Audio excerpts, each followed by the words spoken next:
On approche de fin septembre et aujourd'hui je voudrais vous parler de la rentrée, hein, la rentrée scolaire et de la terrifiante dictée, première dictée qu'un enfant dyslexique va devoir faire à sa rentrée ou je sais pas, ou simplement un devoir de mathématiques.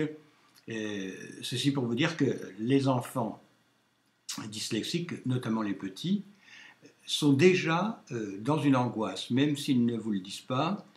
Ils pensent déjà à la rentrée, puisque dans les supermarchés, il y a déjà un mois et demi qu'on a déjà les cartables, les crayons, les cahiers, enfin partout, c'est déjà la rentrée. Ils sont à peine sortis de vacances que c'est déjà la rentrée.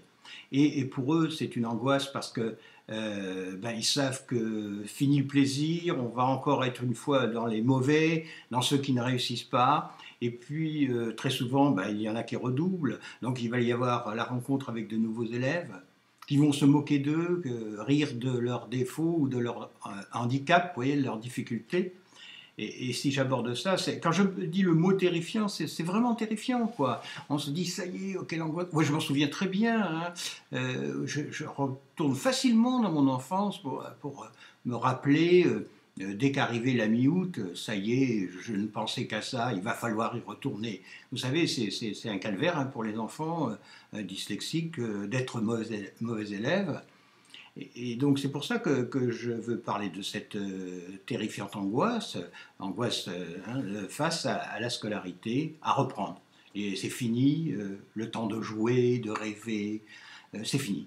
Et c'est vite, très très vite passé, même pour nous adultes, les vacances passent très vite.